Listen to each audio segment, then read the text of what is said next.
بسم اللہ الرحمن الرحیم۔ السلام علیکم۔ حقائق کے ساتھ ناصر منہاس آپ کی خدمت میں حاضر ہے۔ ناظرین، عالمی سپر پاور بننے کی جنگ جو کہ چین اور امریکہ کے درمیان جاری ہے، اس پر بات کرنے سے پہلے ایک ضروری بات آپ سے شیئر کرتا چاہوں۔ سعودی عرب کی طرف سے ایک بہت بڑا اہم اعلان سامنے آیا ہے۔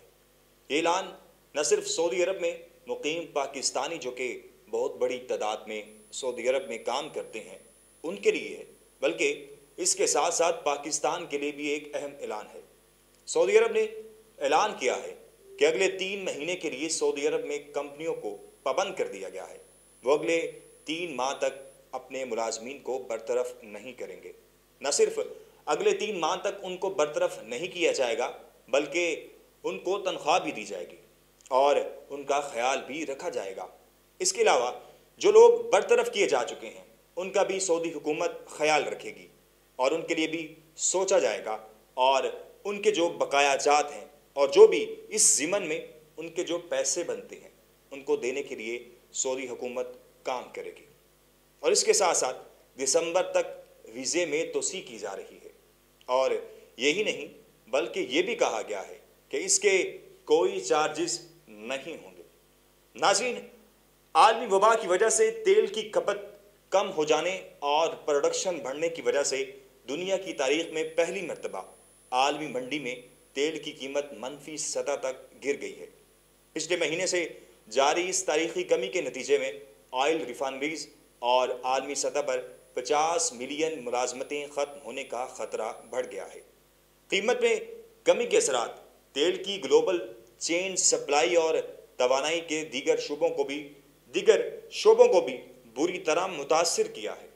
تیل کی منڈی تو کریش کر گئی ہے، جس کے نتیجے میں تیل ساز کمپنیوں کو کرائے پر ٹینکر لے کے آئل کو ذخیرہ کرنا پڑا ہے۔ WIT کے مطابق تیل کی قیمت منفی $37.63 فی بیرل کی کم ترین سطح پر آ گیا ہے۔ اس کی ایک وجہ یہ بھی ہے کہ تیل کی تجارت اس کے مستقبل کی قیمت کے حساب سے لی جاتی ہے، اور مئی تک کیے گئے معاہدے جو ہیں وہ آج ختم ہو رہے ہیں۔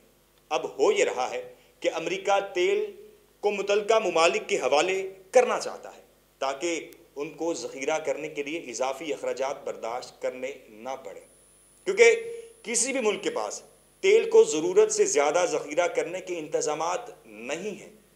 امریکہ کی معیشت اتنی بری طرح تباہ ہوئی ہے، یعنی آپ یوں کہہ لیں کہ آسمان پہ اگر کوئی ہو اور وہ زمین پہ گر جائے، سب کچھ ختم ہو گیا ہے۔ امریکی خام تیل کی قیمت اتنی تیزی سے گری ہے کہ گرتے گرتے مائنس پہ چلی گئی ہے۔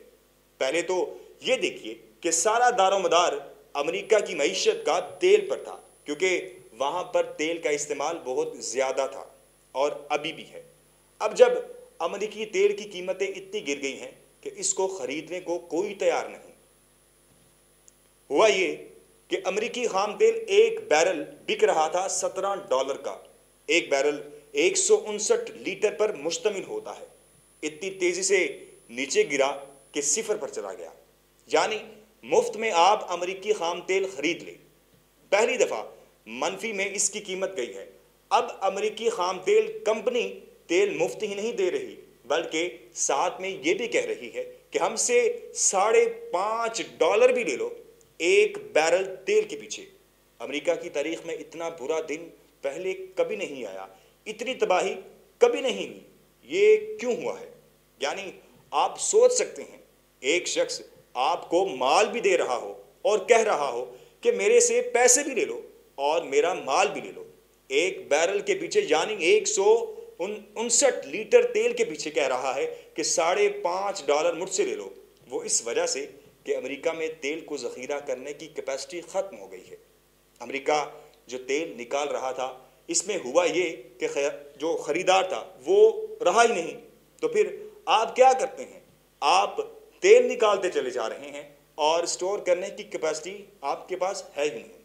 تیل کے جہاز ہیں مگر خریدار کوئی نہیں۔ اب وہ یہ چاہ رہے ہیں کہ تیل کوئی ہم سے خرید لے، وہ اس لیے کہ ان کو جہازوں کا کرایہ نہ دینا پڑے جہاں پر وہ کھڑے ہیں۔ ناظرین، اس رب کی ذات بڑی نرالی ہے، اس کی شان بڑی نرالی ہے۔ وہ ڈھیل اس کی ایسی ہوتی ہے جب وہ اس کو کھینچتا ہے تو حال آپ تمام ممالک کا دیکھ ہی رہے ہیں کہ کیسے اس نے جو ڈھیل دی تھی اس کو وہ جو رسی تھی اس کو کیسا کھینچا ہے اس رب کی ذات نے، جس کو ہم یکسر بلا بیٹھے تھے، خاص کر یورپ ممالک کے اندر۔ اب اس پر بھی سازشی کہانیاں بن رہی ہیں۔ یہ سارے کے سارا جو معاملہ آپ کے سامنے چل رہا ہے، اس پر بھی سازشی کہانیاں بن رہی ہیں کہ کیا اس کے پیچھے چین کا ہاتھ ہے۔ امریکہ بھی اس پہ تحقیقات کر رہا ہے، لیکن اب ہوگا کیا، یہ بہت بڑا ایک اہم سوال ہے۔ اب یہ یقینی طور پہ نظر آ رہا ہے کہ شاید اب امریکہ دنیا کا سب سے طاقتور ملک نہیں رہے گا۔ اس کے بعد کون ہے؟ چائنا ہے۔ کیا چائنا سب سے طاقتور ملک ہوگا؟ یہ بن چکا ہے، اور اسی وجہ سے شاید امریکہ کہہ رہا ہے کہ اس سب کے پیچھے چین ہے۔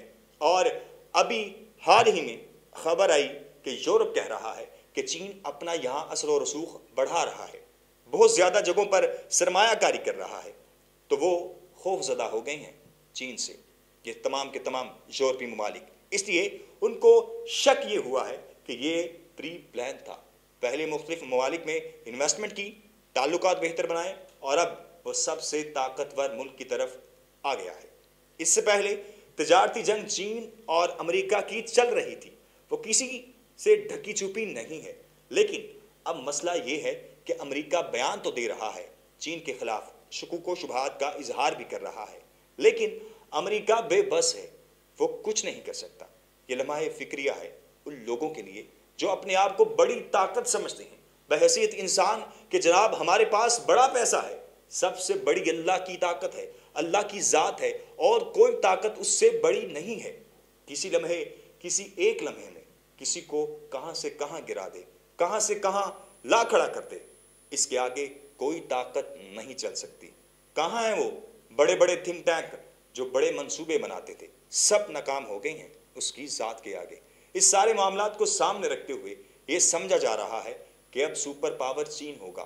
اب پاکستان کو بھی یقیناً اس پر سوچنا ہوگا۔ ہماری حکومت اس کو دیکھے گی کہ دنیا میں جو بدلتے ہوئے حالات ہیں، اس میں ہمیں کیا کرنا ہے۔ یہ چیزیں پہلے ہی پاکستان دیکھ رہا تھا۔ چین کے ساتھ تعلقات پاکستان کے پہلے ہی بہت اچھے تھے اور اب بھی اچھے ہیں۔ اب آنے والے دنوں میں یہ تعلقات مزید مضبوط ہوں گے اور آگے بڑھیں گے۔